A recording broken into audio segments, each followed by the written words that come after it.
Sergeant Dara Khalil. That's me. Don't let the name fool you into thinking I was born soft.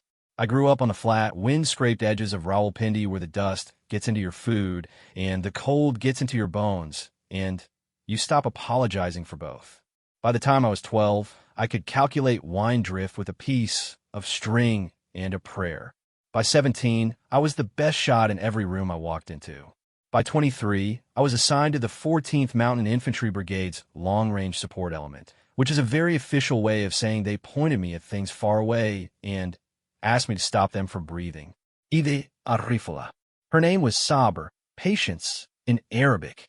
My Sabr, a custom-fitted Accuracy International AXMC in .338 Lapua Magnum, suppressor threaded with a Schmidt and Bender scope. I'd zeroed myself so many times I could do it blindfolded, in rain, while someone was yelling in my ear. Which had happened. I loved that rifle the way you love a bad habit you've turned into a skill. She was mine. She understood my shoulder. Then, Sabr caught shrapnel from a mortar round 2 weeks earlier in the Kotkai Valley, and I'd watched the scope housing crack in a way that made my stomach feel like it had been left behind at elevation. The barrel was fine. The trigger mechanism was fine. But the scope, the eye of the whole operation, had a hairline fracture running through the erector housing, which meant every long-range shot was now a prayer, aimed at an audience that wasn't listening. Command told me she'd be repaired by the time I needed her. Command was wrong. The FOB at Spingar sat at 2,400 meters, and even in late October the nights were cold enough to make your fingertips stupid. I've been awake since 02:30, running through the mission brief in my head the way I always do before something important. Not because I forget things, but because repetition is the only religion I practice anymore. The target was a communications coordinator for a cell that had been moving weapons shipments through 3 provinces for 8 months. He had a name in the intelligence files that I won't write here, and a face in a photograph that looked disturbingly ordinary, the kind of face you see behind a shop counter, the kind that makes you wonder what the gap is between that man and the man I was being asked to stop. The shot itself was the problem, which 3,000 yards. For most people, that number means nothing. I'll give it to you in terms that might land better. 3,000 yards is the distance at which a bullet, once it leaves the barrel, has been in the air long enough to be affected by the rotation of the Earth. Not as a metaphor. Literally, the Coriolis effect becomes a variable you calculate at that range. The bullet you fire isn't traveling in a straight line.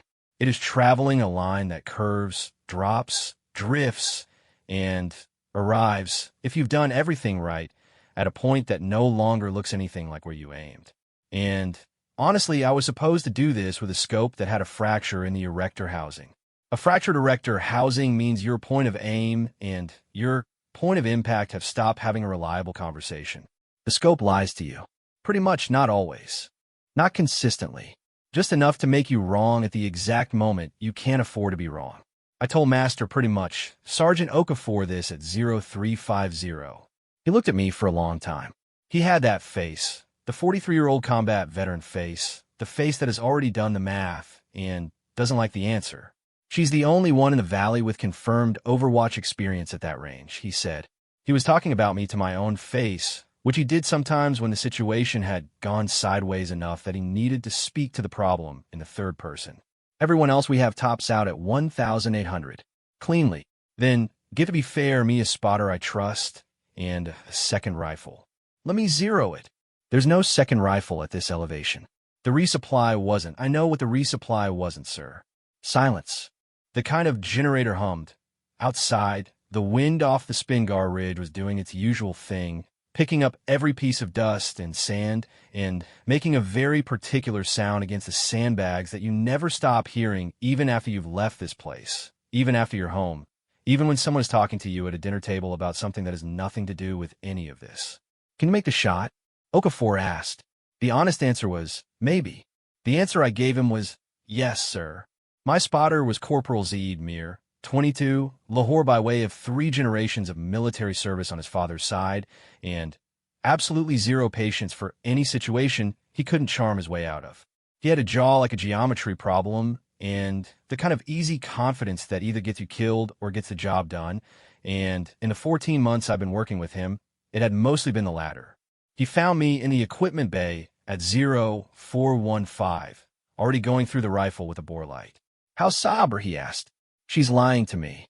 He crouched next to me, looked at the scope, housing the way a mechanic looks at an engine he suspects has been running on stubbornness alone. "How bad?" "Like, bad enough that I won't know the real deviation until the first shot. And we don't get a first shot on this one." He sat with that for a moment. Zaid processed bad, news the way water processes a rock. Quietly, over time, rounding off the edges without drama.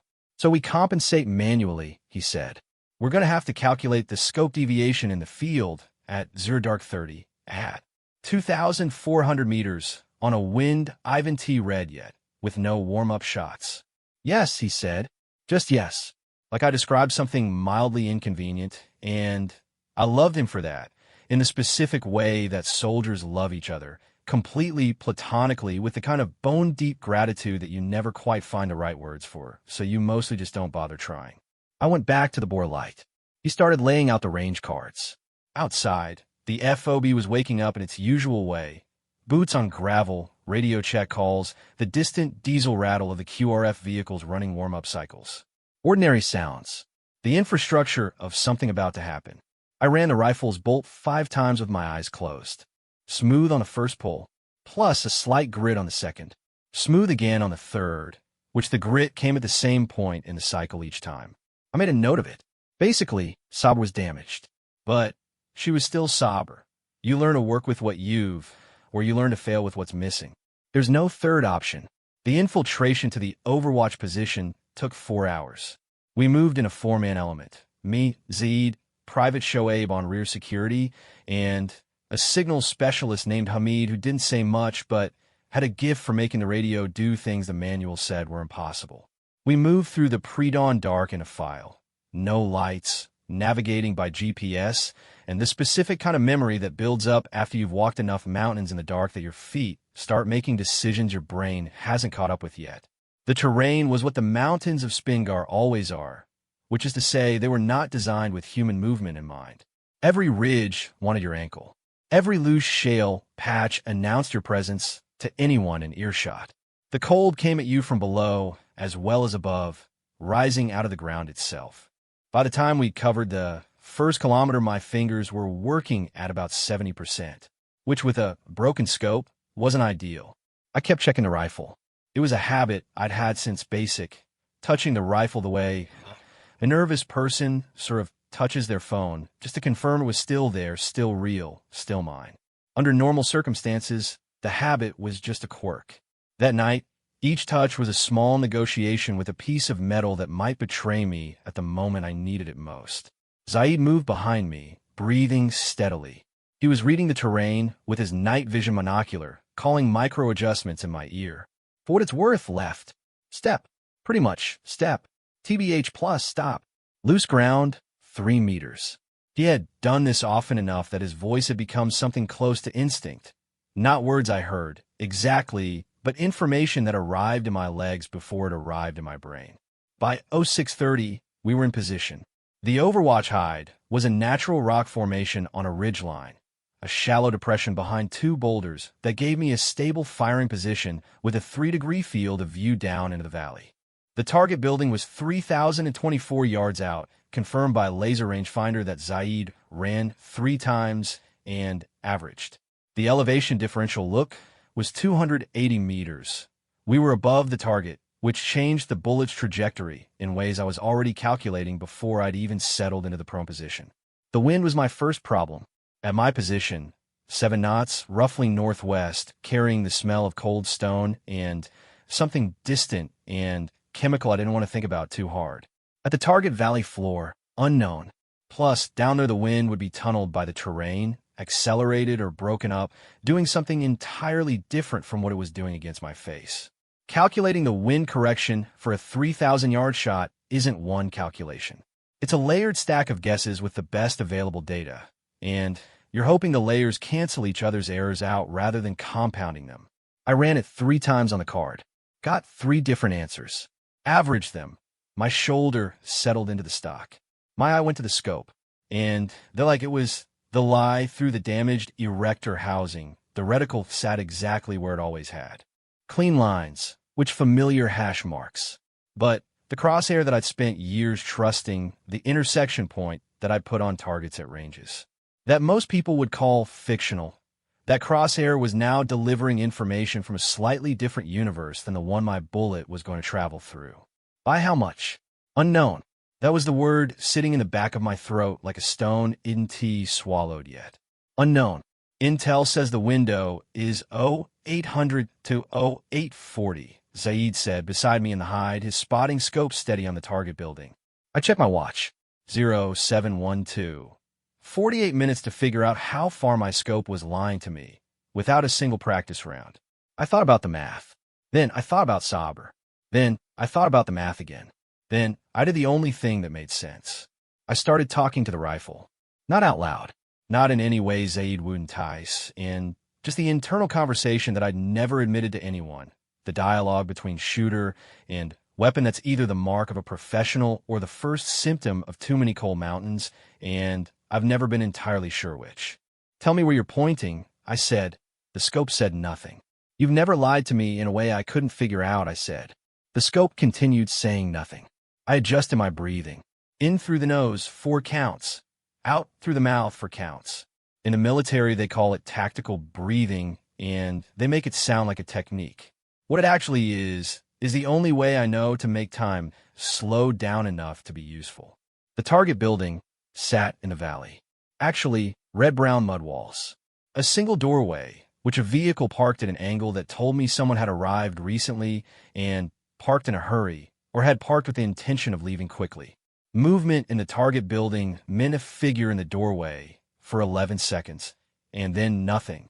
11 seconds, to be fair, is both forever and nothing at 3,000 yards. Forever because, TBH, you register every detail. The way the figure stood, the width of the shoulders, the civilian cut of the clothing versus the posture underneath it, that was something different. Nothing because the math running in the back of my head needed more time than that to confirm whether or not this broken scope could be trusted. Not the target, like Zaid said. Wrong build. Wrong gate. Agreed, like I exhaled. The cold air took the breath and held it in a white cloud that dispersed before I'd finished the thought. The hide was quiet except for the wind and the occasional shift of Shoaib's boots behind us as he monitored the approaches. Hamid had TBH, the radio against his ear, relaying passive intercepts to the signals unit back at the FOB in a murmur, so low I'd stopped processing it as language and started processing it as ambient sound like the wind. I thought, for what it's worth, about the scope deviation. Here is the problem with a fractured erector housing that nobody who hasn't done this job will ever need to know. That lived in my chest like a swallowed piece of gravel. The fractured housing doesn't give you a fixed error. A fixed error is manageable. You calculate the offset, you compensate, you fire. A fractured housing gives you a variable error, one that can shift slightly depending on temperature, on how the rifle settles, on the specific angle of the shot. The error floats, which you can't pin down. Except that I'd 14 months with this rifle. And 14 months is a long time to build a language. I started going through the catalog. Not consciously, I wasn't sitting in the hide at 0741, running a mental slideshow of previous shots. It was, I think, more like the information was already assembled and waiting, the way a word you couldn't remember earlier suddenly surfaces at 0300 for no reason except that your brain kept working without you. Ratanket Valley, 2,100 yards, cold bore, 11-knot crosswind. I'd pulled left by 4 inches. Shawwal Ridge, 1,900 yards, warm barrel, 6-knot quartering wind. I'd held dead, to be fair, center, and hit half an inch right. The slight grit on the bolt cycle, second pull, same point, in the cycle was recent. Post-shrapnel, the rifle was tight in a new way, like a person favoring an injury. When she's tight, she pulls right. When she's cold, she pulls left. She was cold. She was tight. The deviations would argue with each other. I started building a number, and tell me something good, I said to Zaid. He didn't take his eye off the spotting scope. My mother makes this rice dish, which alu paleo. She puts these tiny fried onions on top that are somehow individually perfect in a way. That makes no sense given that there are thousands of them. That's not what I meant. I know. A pause. Wind at target level is probably 4 to 5 knots. The vehicle exhaust plume, when it was running, showed northwest drift. You got about a 2-minute of angle correction on top of your standard dope. That matches what I've. Then you something good. I kept my eye to the scope.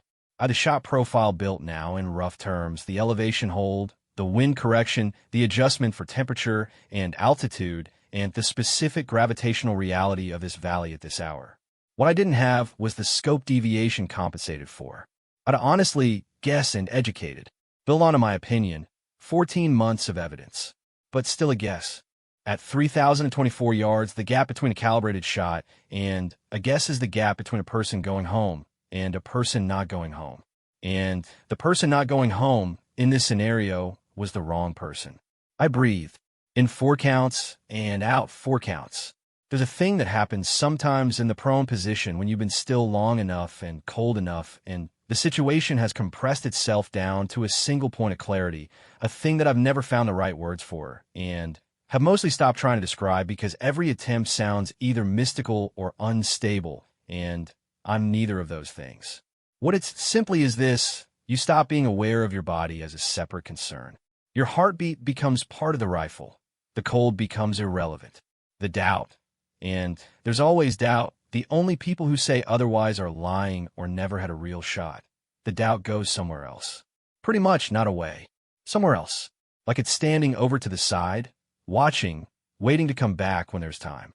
I existed at 0751 as a calculation in progress.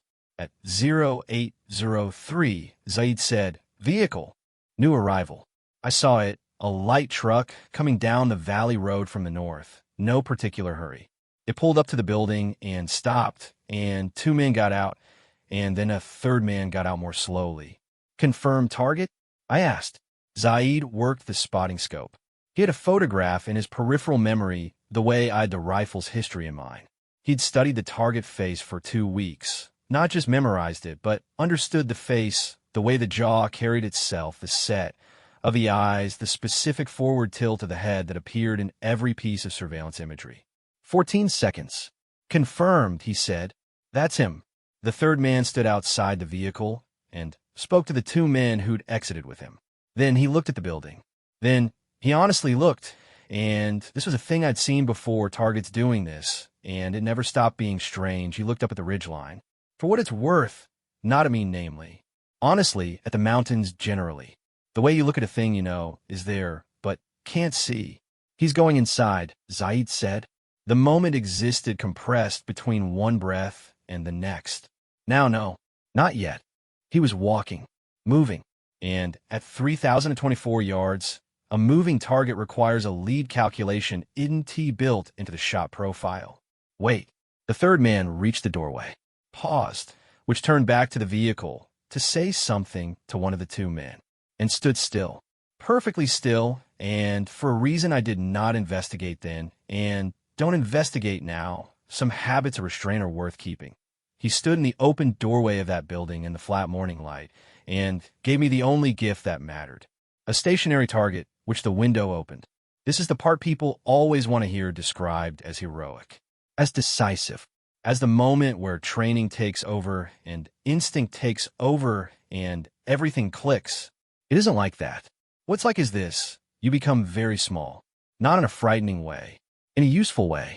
Plus, every unnecessary thing falls off, and what remains is the precise mechanical fact of your finger, and the trigger weight, and the breath held at a natural respiratory pause. Not forced, never forced, just a moment between exhale and inhale where the body naturally stops moving.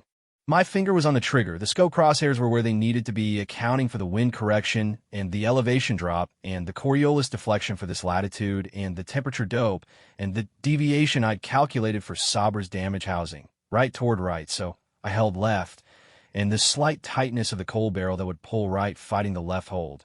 And the mathematical average of those 2 arguments that I was betting a life on, I fired. The suppressor took sort of the immediate crack down to a sound like a heavy book dropped on a table. The bullet was in the air, At 3,024 yards in the cold morning, traveling at approximately 2,970 feet per second at the muzzle and decelerating across the space between us, the bullet would take approximately 3.2 seconds to arrive. 3.2 seconds is a long time to wait. I held position. Worked the bolt. I think. Chambers' second round. Stayed on target. Zaid was already watching. 1 second. 2 seconds. Look, miss, he said. Plus left. Approximately 18 inches. Left. I'd overcorrected. My hold left to compensate for the right pull of the cold barrel had beaten the right pull. Saber was running colder than I'd accounted for. 18 inches at 3,024 yards. Calculation required. Recompute. Fast. And the target was moving now. He'd reacted to whatever he'd heard or felt. One of the other men was grabbing his arm.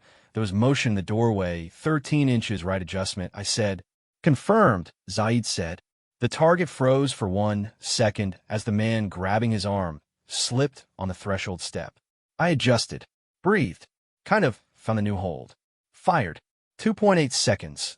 He was closer to the doorway now. Zaid's eye was to the scope. Hit, he said. He didn't say it like a victory. He said it the way you say a fact that matters, but that you're not celebrating, because the facts that matter out here are rarely the kind you celebrate. Confirm. Confirmed. Look, I worked the bolt on reflex. Maintained position. Kept my eye to the scope. The 2 men by the vehicle were running. The target was down. Mission accomplished. Those actually 2 words are so small for what they contain. I held position for 4 more minutes before Zaid called it clear. In those 4 minutes, I noticed the cold of the ground through my trousers, the grit under my left thumbnail where I'd caught the rifle grip at a slight angle during the approach, the sound of Shoaib breathing 2 meters behind me, slightly faster than baseline, the smell of the suppressor's heat, the sky above, honestly, the valley which had gone from pre-dawn gray to a pale yellow that wasn't pretty exactly but was specific, the kind of specific that your brain photographs without asking permission because someday, in a room very far from here, you'll smell cold metal and the image will surface and you won't know why. Good shot, Zaid said. Second shot, I said. Plus, still a basically good shot. I didn't answer. There's a thing that happens after a confirmed kill that I've read described in many ways by many people, some of whom were there and some of whom definitely were not. And none of the descriptions are wrong exactly, but none of them are complete either. What I'll tell you is that it has sent triumphant and it has sent devastated. It is something quieter and stranger than either, a stillness that sits in the chest and doesn't leave quickly. You did the thing you were trained to do. You did the thing you were asked to do. You did, I think, it correctly, and all of that's true simultaneously with the other thing, which is that somewhere in that valley a man who had a face in a photograph is no longer moving. You hold both things. You don't let either one win. That's the job. Exfil began at 0831. We moved back through the terrain in reverse, fast but controlled, Shoaib on point now, and Hamid running comms updates. The wind had picked up from the northwest, which meant it was pushing at our backs on the return route. A small mercy, meaningless in the scope of the morning, but something to note. I carried Saber. Her weight sort of was the same as always. The kind of fractured housing was the same crack it had been at 0400. The slight grit in the bolt cycle was the same grit. She had lied to me at 3,024 yards. And I'd figured out how she was lying and adjusted for it and come through the other side with a confirmed hit on the second round, which in the community of long-range shooters with broken equipment in cold mountain terrain at 0800 isn't nothing. You can name the deviation after yourself, Zaid said, somewhere on the 2nd kilometer back. What? The Khalil deviation.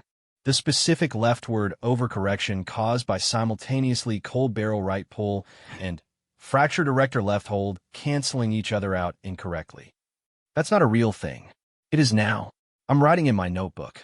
I let him write it, mostly because the alternative was telling him I'd been shaking slightly since the moment the shot confirmed, and a man who writes fictional technical deviations in a notebook for you deserves better than that particular confession right now.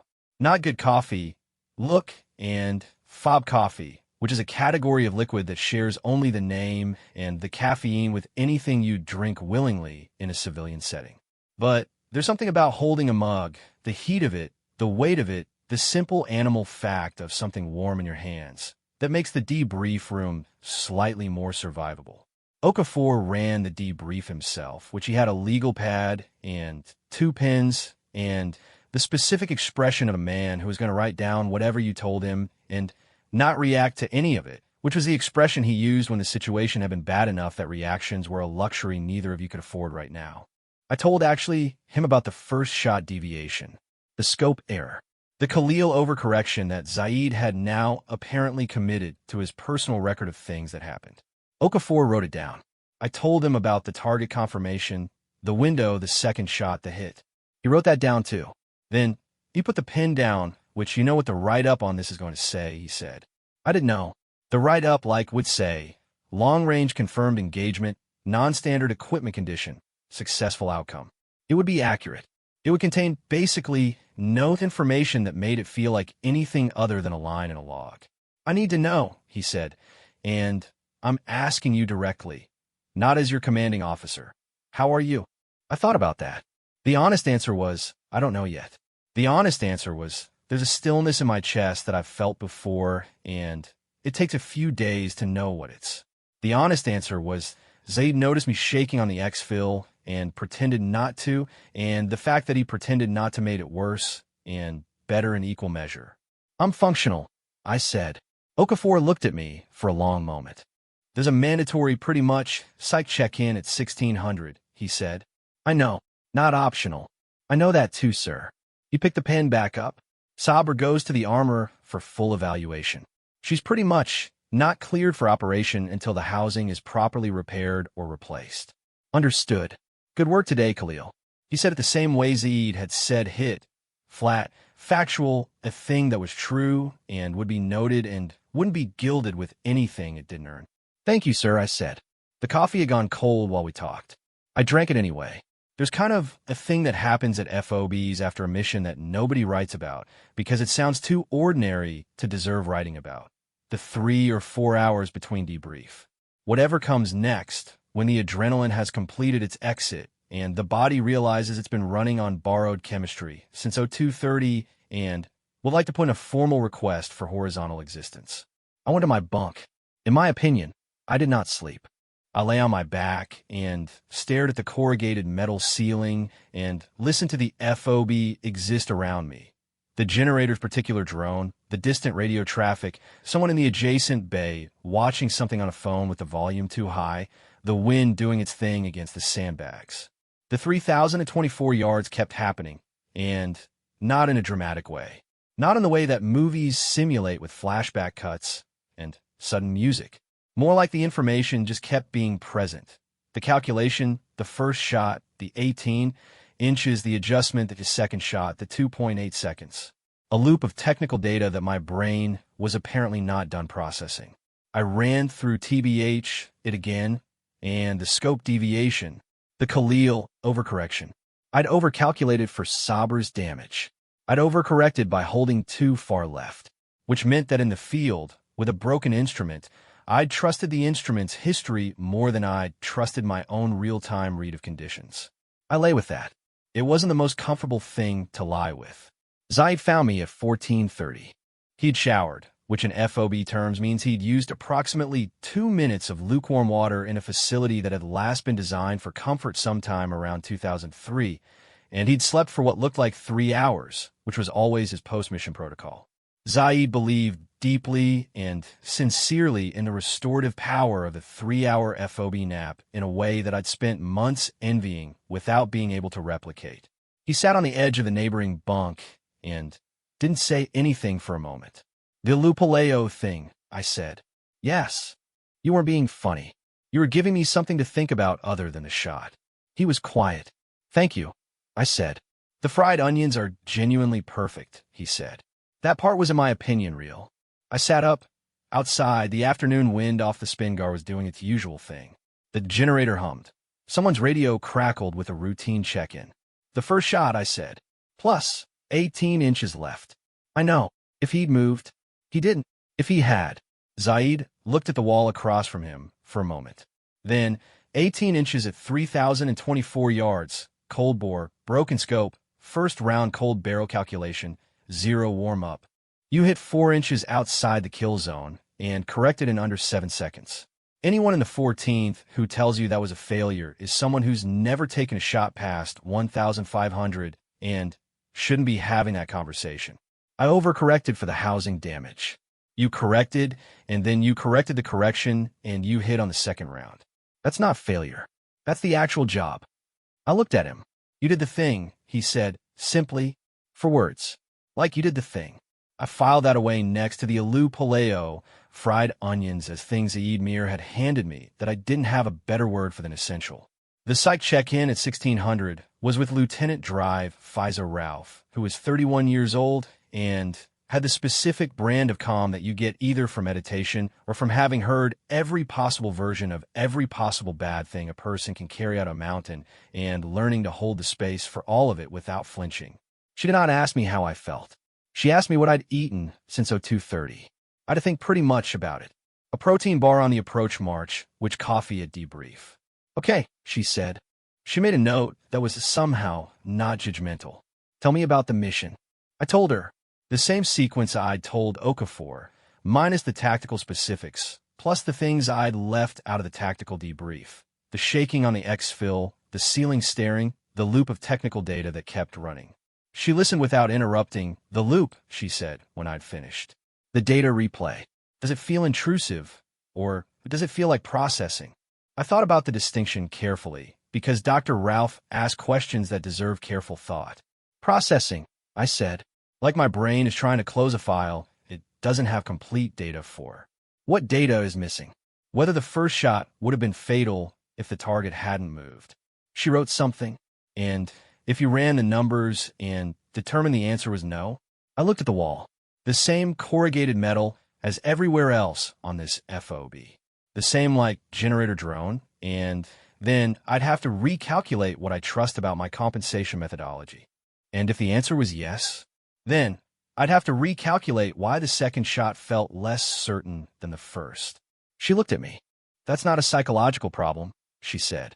That's a craftsperson's relationship with their own methodology. I didn't know what to do with that. You're cleared for continued operational duty, she said. I'd recommend eating something with actual protein before 1800. Yes, ma'am. She made the note. I stood to leave. Plus, Sergeant Khalil, she said. I turned. The fact that the loop feels like processing and not intrusion. Hold on to that. The day it stops feeling like processing is the day you come back and tell me. Understood. I went and ate something with actual protein. The loop kept, I guess, running quietly in the background, but it felt like processing. That had to be enough for now. The armorer's assessment of Saber came back at 1900. Warrant Officer Tarek, who had the hands of someone who'd spent 30 years convincing metal to cooperate and had mostly succeeded, laid the rifle on the inspection table and showed me the scope housing under magnification. The fracture is stable, he said. Hasn't propagated since impact. Whoever handled this, after the shrapnel hit, did a good job of not stressing the housing further. I carried her in a padded case. It shows. He traced the crack with a stylus that didn't touch the metal, just indicated it the way you indicate a thing you're treating with respect. The housing can be replaced within 72 hours if the part gets here. In the meantime, she's shootable, which accurate to approximately 1,400 yards before the deviation becomes operationally significant. I shot her to 3,024 today. He looked at me. Then he looked at the scope. Then he looked at me again. I know, I said. Plus, the deviation at that range is approximately 18 inches left, running cold, which compresses to approximately 6 inches when the barrel warms up across the first and second rounds, suggesting the cold barrel right pull and the housing left pull reach an equilibrium somewhere around shot 3 in cold conditions. He was quiet for a long time. You worked that out in the field, Zaid, and I worked it out in the field. He looked at the rifle again. The way you look at something that has done something you didn't expect. I'll expedite the part, he said. Thank well, you warrant. I picked Sabra up off the table. Her weight was the same, and it was always the same. That was one of the things about her. However, much everything else changed. The weight never changed, and the weight was the first thing you felt before the rest of it, and the weight was always honest, even when the scope was lying. I carried her back to the equipment bay. Put her down. Sat beside her on the crate. Plus, the generator hummed. Outside, the night was doing what nights at 2,400 meters always do, coming down cold. Absolute, the kind of dark that makes the stars look aggressive, the kind of cold that doesn't argue with you about whether you feel it. Warrant Officer Tarek had it replaced and retorqued inside 6 hours. I spent 3 hours after that zeroing Sabra 100 yards, then 300, then 500, then 800 progressive distances, each one confirming that the crosshair was talking to the barrel again, telling the truth again, saying what it meant. By the time I lay prone at 800 yards and squeezed the trigger, and the round went exactly where the scope had promised, something in my chest unclenched that isn't he fully known was clenched. The rifle and I were back in the same conversation. I held that for a moment. Then I worked the bolt, chambered a second round, and did it again just to confirm, just to hear the scope say the true thing twice. You're staring at your target like it owes you money, Zaid said behind me. I am confirming zero. You confirmed 0 7 shots ago. I am triple confink.